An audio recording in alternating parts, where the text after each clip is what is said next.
Mas antes disso, vamos conversar sobre um assunto extremamente importante, que é a questão da avicultura brasileira, como é que está convivendo com os altos preços da ração. Quem conversa conosco sobre esse assunto agora é José Eduardo dos Santos, ele que é presidente da Associação Gaúcha de Avicultura, ASGAV, lembrando que o Rio Grande do Sul é um dos 3 estados importantes na avicultura brasileira, junto com Santa Catarina e Paraná, e, portanto, a situação lá é preocupante, função do preço da ração, especialmente no Rio Grande do Sul, onde o milho tem atingido níveis estratosféricos aqui. A gente tem o mercado físico do milho agora pela manhã, eu tenho aqui notícias de preços em Erechim, no Rio Grande do Sul, lá no norte do estado, R$ 88,00 pela saca de 60 quilos. É o preço mais alto das praças que a gente acompanha diariamente aqui no nosso agrimercado. José Eduardo dos Santos, presidente da Asgave, muito boa tarde, muito obrigado por nos atender aqui no nosso agrimercado. Conte para a gente como é que está a situação da avicultura aí e a convivência com os altos preços da ração aí no estado gaúcho. E parece que tem problemas novos aqui de safra também, né, José Eduardo? Muito boa tarde. Boa tarde, Silmar, e mais uma vez agradeço a oportunidade de estar participando do agrimercado. Acho que nós tivemos já uma participação aí numa outra ocasião, né, e as informações que o agrimercado tem contribuído aí, né, com os setores, né, são cada vez mais relevantes, até porque nós estamos num ano desafiador. E como você falou aí, realmente, né, a avicultura do Rio Grande do Sul hoje é a terceira maior produtora do Brasil, aí, produzindo em torno de 1.700.000 toneladas de carne de frango por ano. Exportamos aí em torno de 580.000 toneladas de carne de frango, né, para mais de 150 países. Né, e temos uma produção de ovos também, outra proteína que vem cada vez mais, né, tomando espaço aí no mercado interno e deverá também tomar no mercado externo. Né, temos uma produção aí na faixa de quase 3,2 bilhões de ovos por ano, né, e também estamos aí, né, com esses setores aí em estado de alerta. Né. Digo estado de alerta porque em outras ocasiões, em outras crises, né, nós sempre enfrentamos essas crises, sabemos que produzir, né, e estar num mercado competitivo nunca vai ser um mar de rosas, né, e enfrentamos aí em alguns anos aí crises de estiagem, greve dos caminhoneiros, né, uma série de dificuldades, porém esse ano é atípico.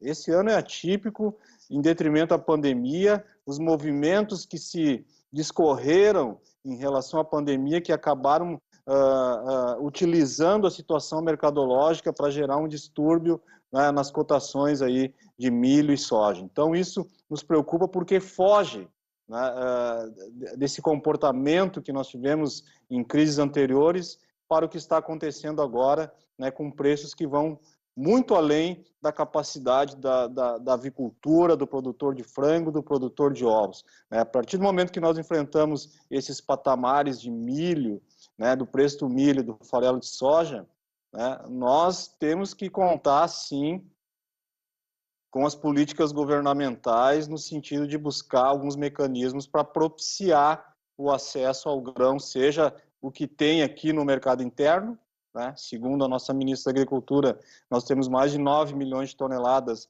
no Brasil, né? E também buscar no mercado externo. Nós já tivemos aí a retirada das taxas, né, de importação, mas não gerou, né, o efeito esperado, até porque nós temos essa variação toda cambial, né? E nós estamos pleiteando também, junto ao governo federal, aí, a retirada do PIS e COFINS, mesmo que momentaneamente, periodicamente, para dar oxigênio aí para a avicultura, né, e seus produtores poderem continuar o seu compromisso de produzir um alimento aí, de fácil acesso para a população.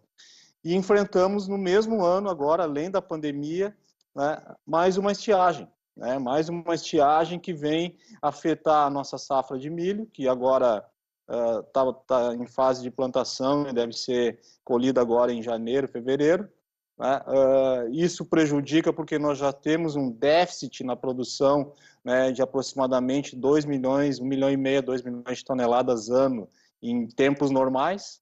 Né? E esse ano, então, né, com essa, digamos assim, travamento na comercialização do grão, né, com a busca do grão gaúcho também por outros estados, como Santa Catarina, que faz fronteira aqui divisa aqui com o Rio Grande do Sul, também busca o grão aqui do norte do estado, mais a nossa exportação de grãos, que nós não somos contra, né, isso é bom deixar claro, porque né, já ouvimos aí alguns movimentos em relação à exportação.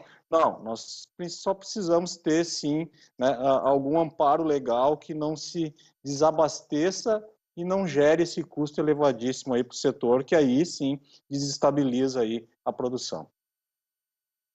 Eduardo, como é que está a relação de troca hoje? A gente sabe que na suinocultura vai estar um pouco mais tranquila a situação, porque a demanda está forte, os preços do suíno têm aumentado, têm acompanhado praticamente os custos. Parece que no frango, não. Então, como é que está a relação de troca hoje? Já se fala em prejuízo, ou seja, não está pagando a conta produzir frango aí no Rio Grande do Sul?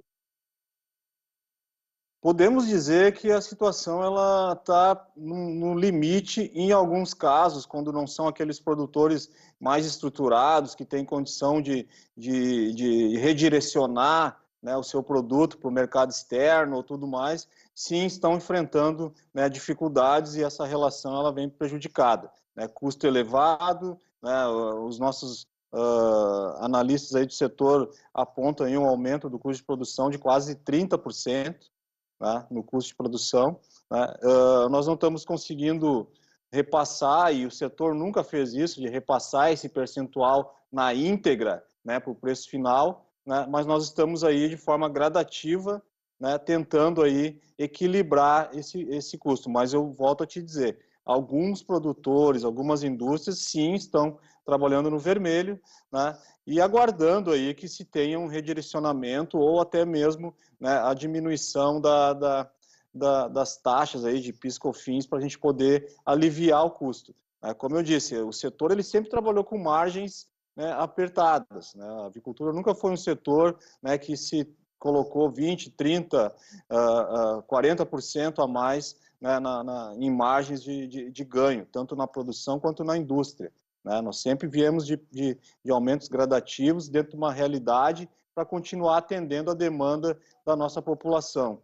Né? E isso, então, nos leva a ter essa fidelização com o consumidor e, ao mesmo tempo, nos dá um limite, um teto limite. Nós temos uma produção em larga escala, né? Devemos fechar o ano aí com uma produção aí de quase, se eu não me engano, 13 milhões e meio de tonelada. Né? Nós temos uma exportação que também vem sofrendo os impactos da pandemia, né? A não ser o setor de suínos, que como teve essa gripe peste suína africana na China, lá que dizimou os plantéis de suínos, então a exportação de suíno está bem aquecida e num ritmo considerável, né? Mas no setor de avicultura nós temos aí, né, essa dificuldade hoje, porque nós temos outros mercados, além do mercado chinês, para atender. E com isso tudo reverte no mercado interno. A pressão no mercado interno, o nosso consumo ele não acompanha, né, esse crescimento da produção, né? Então nós temos que agora sim fazer a lição de casa.